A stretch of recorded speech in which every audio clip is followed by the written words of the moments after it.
Magandang hapon mga idol. May nagpagawa sa atin na lightning lab. Binuksan ko na.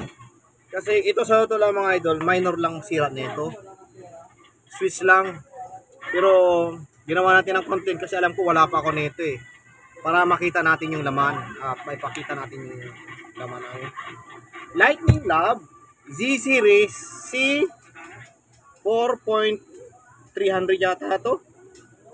Parang burado yung isa 4 channel digital 4 full range power amplifier. So 300 watts RMS.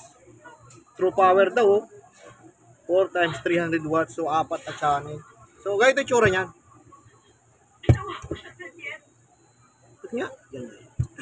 So 4 channel. So isa, dalawa, tatlo, apat.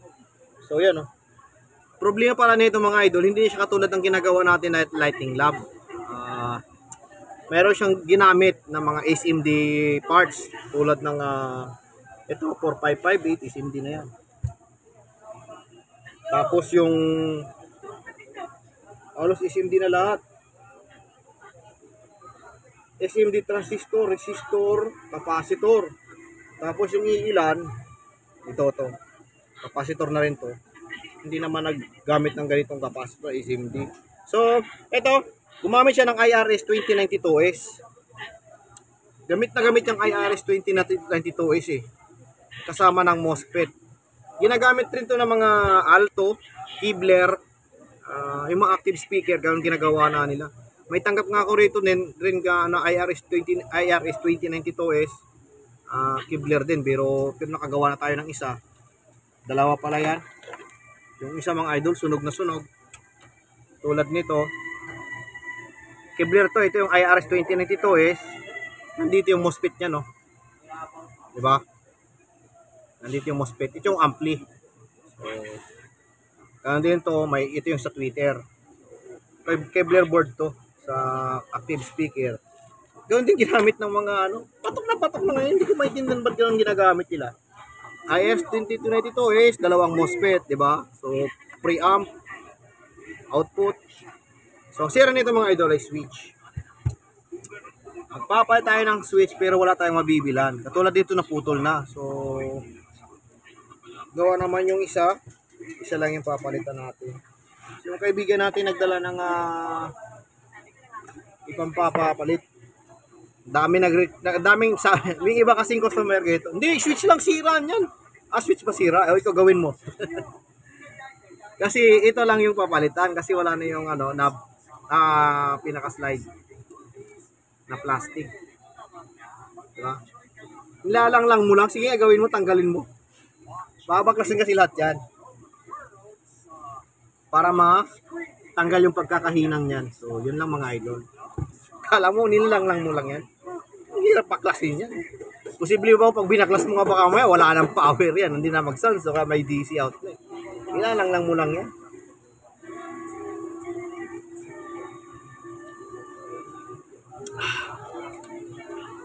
Energy drink. Soft drinks. So mga idol, baklasin na muna natin. So pakita natin. Tanggalin natin yung switch. A few moments later. So, ito na ngayon yan mga idol. Diba? So, switch. Ang sira niyan mga idol ay ito. So, 6 pin.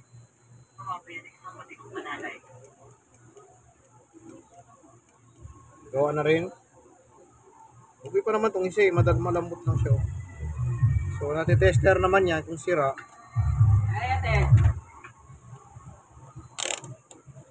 Slide switch lang naman to mga idol. Kaso walang mabili to sa market. Buti ka mo yung kaibigan natin, may mga stock siya. Saka malimit, ginagawa ko lang dyan. Pag walang mabili, naka-steady na lang siya kasi 4 channel to eh. Ang gusto niya kasi gumana lahat eh. So pwedeng slide mo sa kabila, naka-steady na siya. So pwede naman ganon.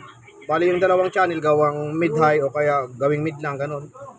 naka-steady nga lang. So, pag isi-switch mo kasi pwede mong gawing whopper eh. Ganun. So, meron akong makuhanan. Buti lang mga idol. Yung kaibigan nating may-ari nito. So, marami raw siyang nakatay. Awan ko ba't nagkaroon siya ng marami nito mga idol.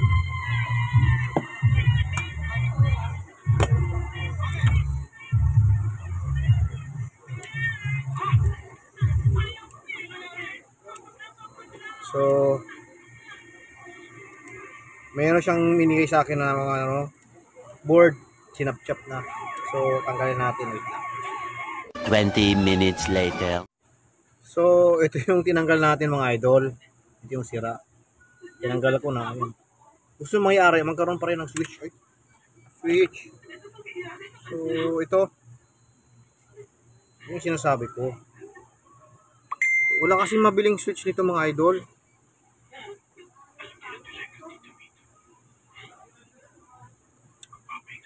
Yan. Wala kasi mabiling switch niyan. Aray ko. Diba mga idol? So, kabit natin.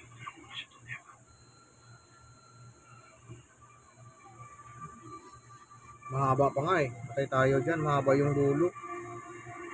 Pero kaya na magsundutin yan.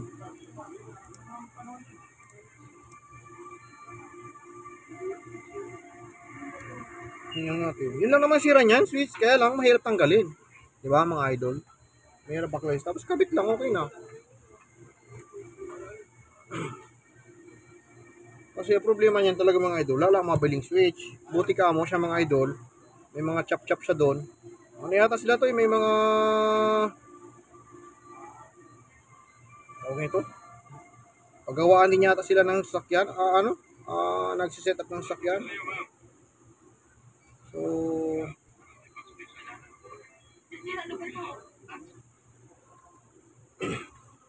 A few inches later. Ayan mga idol. Tapos ibabalik na natin. Basic. Yun lang naman talaga sira niya itong mga idol eh. Ano? Mga pinagtanggalan na.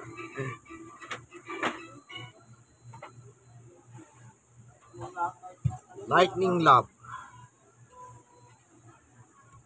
Lupit nito mga idol.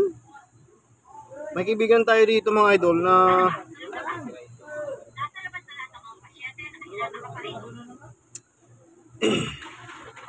mayroon tayong nakakilala rito mga idol na ganito yung mga binibinta. So, si Christopher Bautista, may mga bagong model na nire-release kasi ang ano ngayon eh, ang Lightning Lab mga idol. Kaya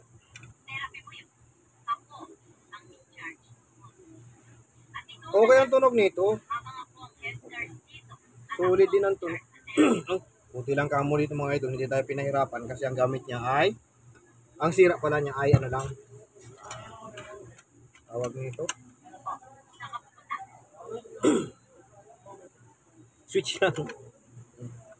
Kaya madali lang gawin. Isara lang natin. Tapos yung pa-check testing. 20 minutes later. Pero mga idol, ito na.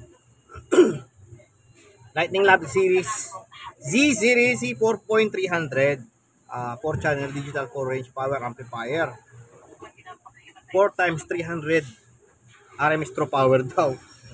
Tama naman. 300 watts siguro, tama naman talaga. Kasi MOSFET type, parang tama nga 300 watts. Kasi yung gumagamit na itong mga kibler na to, dalawang MOSFET, isang IRS-2092S. So, ginagamitan nila ng mga 15 inches na speaker. YD12, ganyan. CLX 12D, so ibig sabihin 12 inches, kaya tama naman, 300 watts per channel.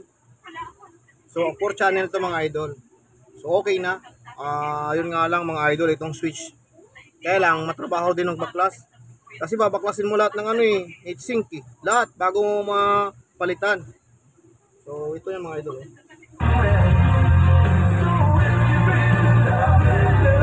Tapos kabila. So, So, gawa ng mga idol, mga switch lang sira na ito. Check natin yung may-ari, nakukunin na. So, magawa rin tayo ng ganyan. At least ipakita natin mga idol yung laman, yung parts, ba? Maganda rin to, magandang tunog, solid din. Solid din to pang sasakyan. Nauuso talaga ngayon mga idol, yung IRS 2092 is yung ginagamit na pyesa. Ang problema ko lang taga dyan mga idol, yung pyesa. Minsan hirap maghanap ng parts. Pag nag-order kasi tayo niyan, minsan ang binibigay nila. Nag-order nga ako dati ng 10 piraso, nasa 280 yata isa eh. 10 piraso, dinalogin ako ng 2.8 kasi isang set yun eh. Pag kinakabit ko ay tumunog. Nagdududa talaga ako sa nabili ko ngayon. Nang nakakuha ko sa ibang unit, pinagpalit ko, gumana. So talagang palpak yung mga nabibili kong parts. Kaya nasabi kong pagka IRS 2092 is alanganin tayo mga idol. So yun ang totoo. Dati kasi ganito. So output, di ba? Dalawa. Tapos ito yung preamp. Ayan mga transistor niya, no, maliliit. So, ang ginawa na nila, isang IC na.